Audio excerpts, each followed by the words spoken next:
I was going to say the story goes it was by accident, literally, that you wound up working with Quentin Tarantino for the first time on Pulp Fiction. Can you talk to us about that, how that happened, and what was that like? It was a complete accident. I had just finished uh, five. If it was $500,000, it was a lot.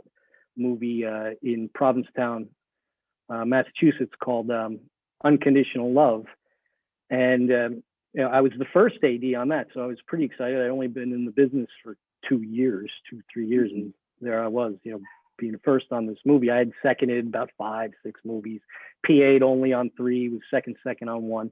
So it was all, once I got my traction, it really started to move quickly, from one to another. And I was at a dinner party for a friend of mine, Eric Davies, who was having he was the first AD, was having a little birthday get together, and Paul Hellerman, I happened to be sitting. There's only 6, 7 people at the party, at the dinner, and Paul Hellerman, who I happened to sit next to, was the line producer on Pulp Fiction, and he kind of leans over to me and says, "Eric tells me you're a pretty good AD."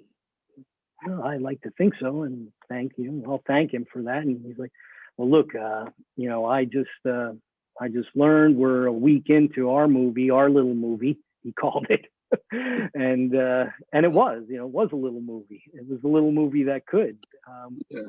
We're a week into our little movie, and our second assistant director, I learned, got into a car accident on the way home last night, and he's unable to work. Would you be able to come in on Monday and be willing to meet with our first and second AD and see if it's a fit? Maybe you can help me out for a couple of weeks in his absence. I'm like, Paul, I'm really kind of a first AD now. But if it's going to help you and you're a friend of ours, I'll come on down. And so I did. I showed up on that following Monday. It was junkyard day. We were at that junkyard, the Wolf, and Sam and John and Brigitte. And it was just, you can feel the electricity. It was, I had been on several sets. I mentioned Sister Act, and I had done a picture called $20, and I had done a slew of smaller independent films. But this was also a small independent film, bigger than those, but still a small independent film. But you could feel the electricity. You could feel the electricity coming from the 27-year-old director running around laughing and having a good time, and in totally in his element. And you can see it immediately. And you just felt it from, even the cast, and it continued, because nobody was there to break the bank. Nobody was there getting, this was not the big payday, movie that they were looking for. Everybody was there because this is a very interesting and different project. And Reservoir Dogs, which I did not know at the time, was really a kind of a breakthrough heist film where you never saw the heist. Yeah. So people were very intrigued by all of this. So it really had a very different feel than many things I was on. And I hit it off with Sam Mahoney, the first AD, and Kelly Kieran, the second AD.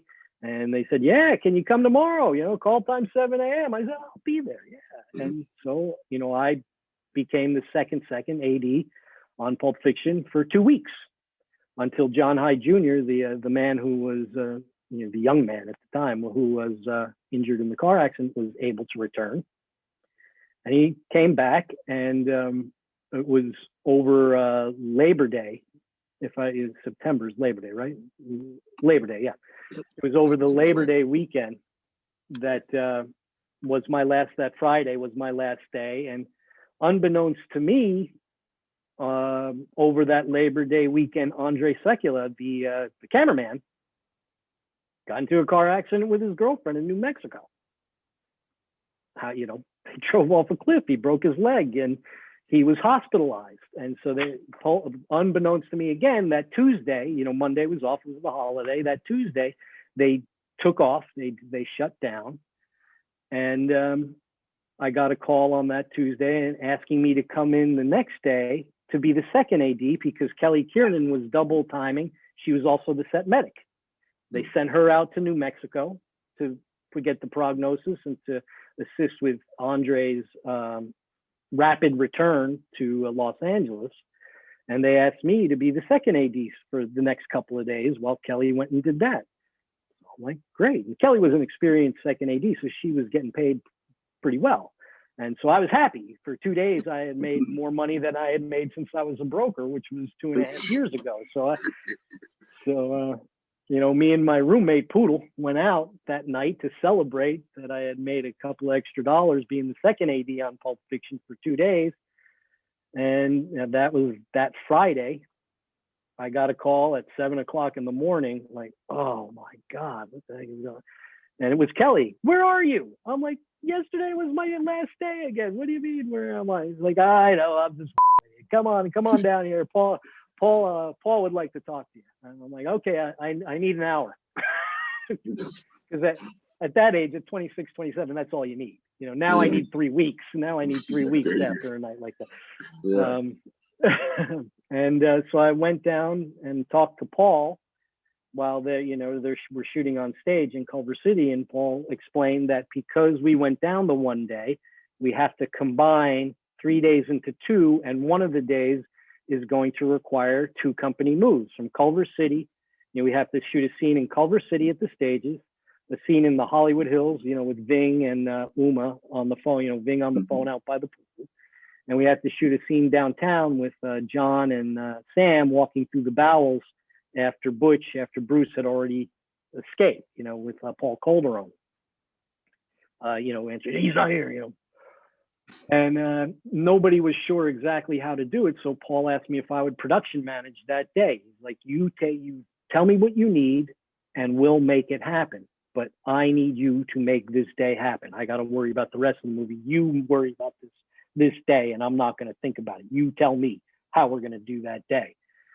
And, there were a couple of people, the transportation corps, I remember laughing at me every day. He's like, oh, you're getting set up. Oh, you're getting set up. There's no way. You're getting a 16-hour day. And everybody was really pulling up their bootstraps ready for that day to be a very long day. And we just, I had all the ducks in a row. I got a little lucky because for whatever reason, this is even before Nextels. This is certainly before cell phones.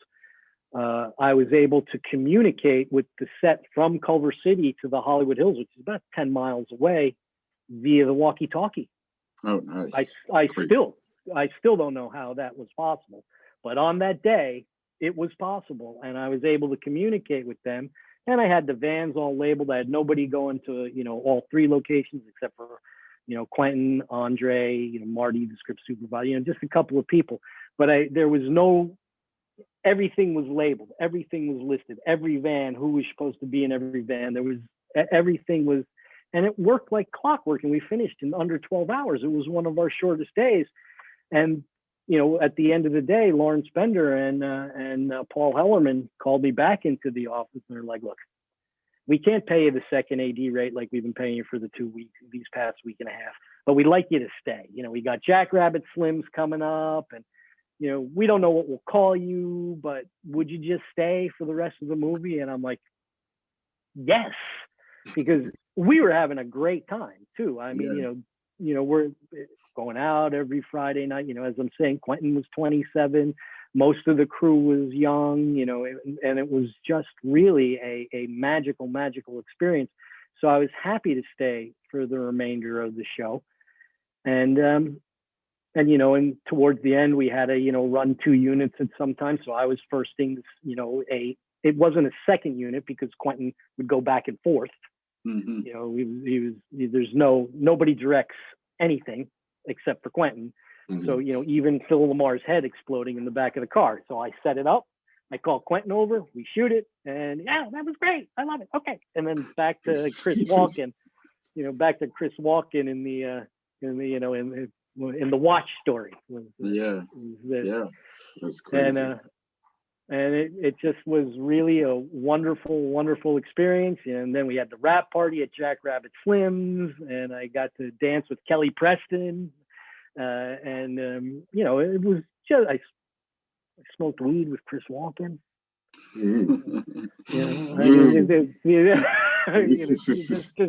Just mind-blowing things, that that's legend. really were just everything. Yes. really just wonderful. And, you know, a couple of years go by, I continue working, and now I had Pulp Fiction on my resume, which people had heard of, even though it hadn't completely come out, but they, you know, everybody knew about it. Mhm. And so I was getting, you know, better movies just from that. And, Yeah. you know, a couple of years go by, and Paul Hellerman calls me again and says, "Hey, Quentin wants to talk to you." I'm like, "Okay, about what? What did I do? Am I everything okay?" And it was for Jackie Brown.